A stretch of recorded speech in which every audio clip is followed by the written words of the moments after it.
A Polícia Judiciária desmantelou um dos maiores laboratórios de droga na Europa, montado na Lourinhã. Mais de 1,5 toneladas de cocaína foi apreendida e 7 pessoas foram detidas. As imagens captadas pela Polícia Judiciária mostram o interior do laboratório onde os criminosos transformavam e empacotavam a cocaína. É considerado pela Polícia Judiciária um dos maiores laboratórios de droga encontrados na Europa. Os responsáveis pertencerão a um grupo altamente organizado que se dedicava à introdução de elevadas quantidades de cocaína no continente europeu. Um grupo que a PJ acredita ter desarticulado com a detenção de 7 pessoas.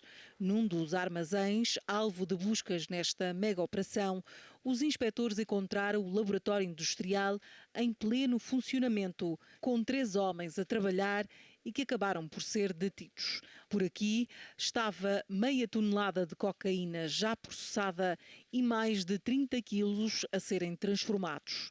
Ao todo foram apreendidos cerca de 1.500 quilos de cocaína, 3 armas de fogo, muito dinheiro e diversos carros.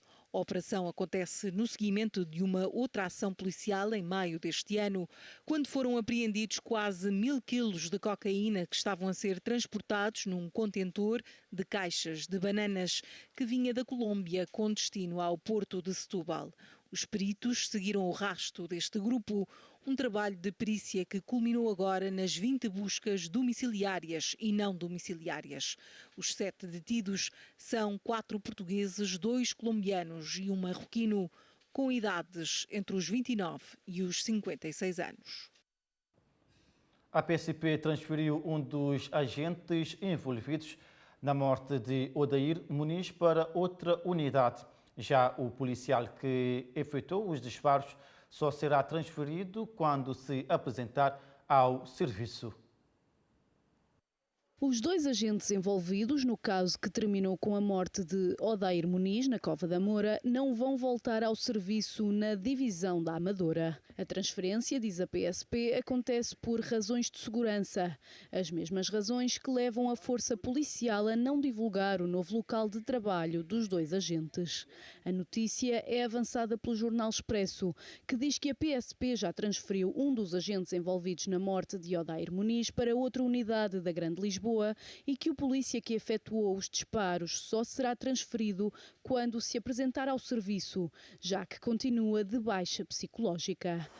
Recorde-se que o agente que baleou Odair Muniz já foi ouvido pela Polícia Judiciária, mas por não estar presente um magistrado do Ministério Público, terá de voltar a ser interrogado.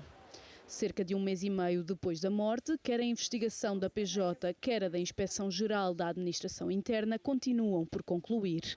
O mesmo jornal diz que a investigação da Polícia Judiciária estará na parte final e a Procuradora do Ministério Público, que tem o processo em mãos, já pediu para ouvir o agente que fez os disparos. Mas ainda não há uma data para o interrogatório. O Parlamento português aprovou o voto de pesar pela morte de Odair Muniz e pede apuramento de responsabilidades. O cidadão cabo-verdiano de 43 anos, morador no bairro de Zambujal, na Amadora, foi baleado mortalmente por um agente da PSP na Cova da Moura a 21 de outubro. E mais de 1 mês depois da tempestade Dana, voltar à normalidade é ainda um sonho distante para a população de Valência, em Espanha. As chuvas torrenciais do dia 29 de outubro deixaram as cidades totalmente devastadas.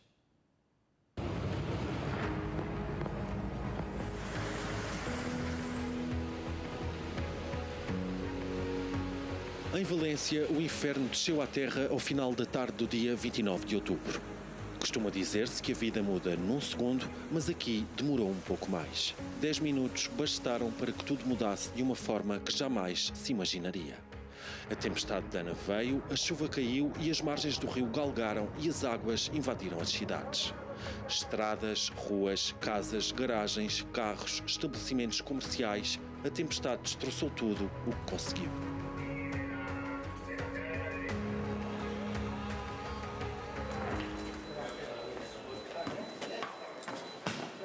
Mais de um mês depois, as rotinas das famílias estão ainda muito longe da normalidade. Mais de 2.000 casas ficaram destruídas ou sem segurança e salubridade. A comunidade valenciana recebeu mais de 25.000 pedidos de ajuda e contou mais de 48.000 casas afetadas pela catástrofe, distribuídas pelos 75 municípios atingidos no sul de Valência. Só no último mês, o governo recebeu mais de 270.000 pedidos de ajuda, 70.000 de danos em habitações e mais de 100.000 em veículos. Em Paiporta, o município mais afetado, o cenário é devastador. Apesar dos esforços da população, dos voluntários e dos militares no terreno, as cicatrizes da tempestade permanecem bem vincadas nas ruas. Pelo caminho, vamos encontrando quem nos relate os últimos tempos. Llorando, mal. Ayudando a la gente, trabajando. 15 días sin parar, por la tarde, por la mañana, sin dormir.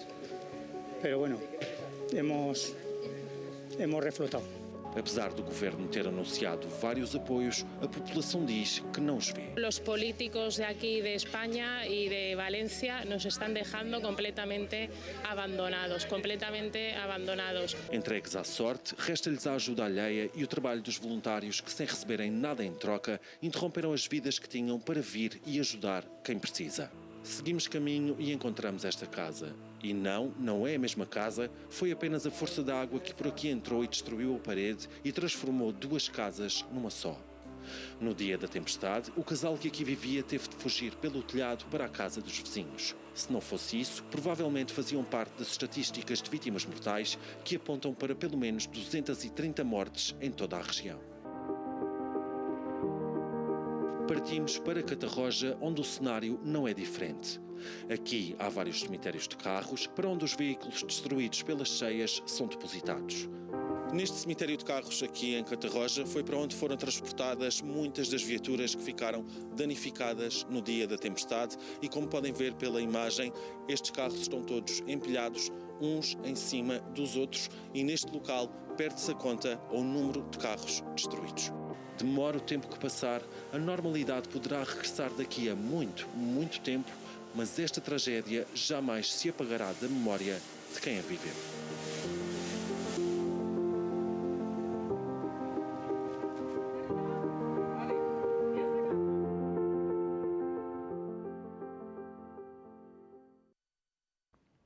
As tropas de Israel destruíram uma rota usada pelo Hezbollah para contrabandear armas perto da fronteira com a Síria. A rota fica perto da fronteira com a Síria e é usada para enviar armas do Irã ao Líbano.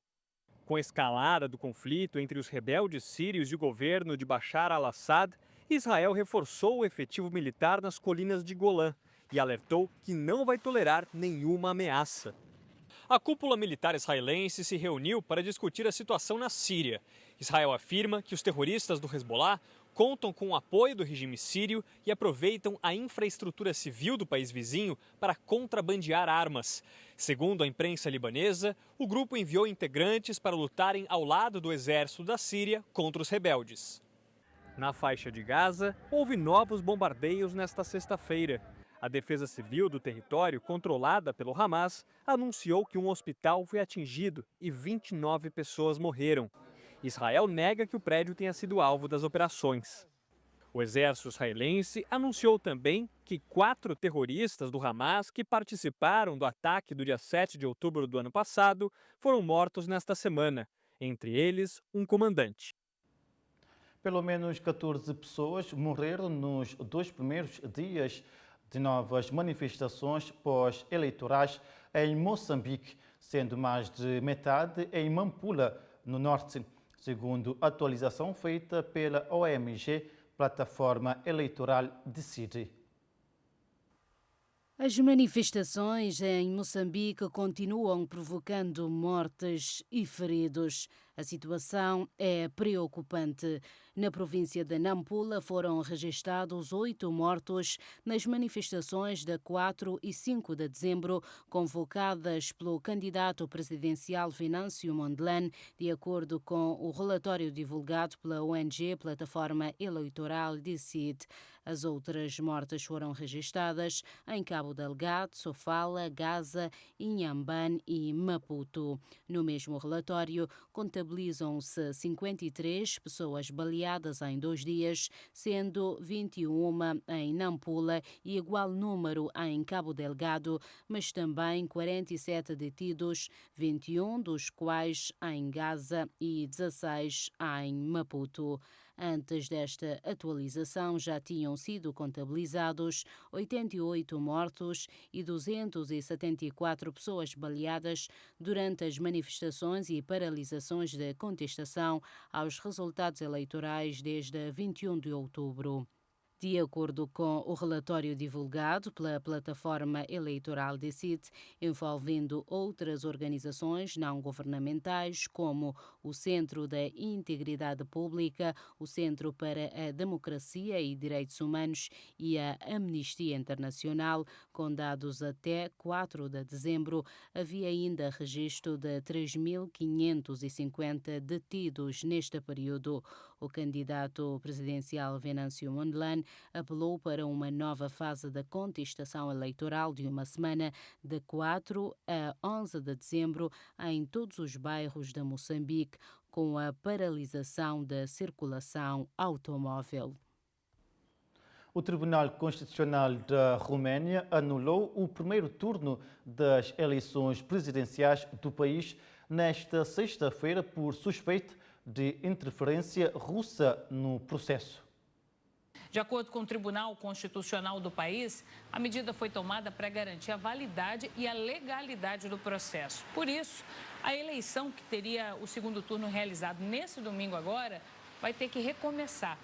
As suspeitas começaram depois que o candidato de extrema-direita, Calin Georgescu, conseguiu avançar na primeira etapa da eleição, sendo que as pesquisas indicavam que ele tinha só um dígito de intenção de voto. O segundo turno seria disputado entre ele e a líder centrista Helena Lasconi.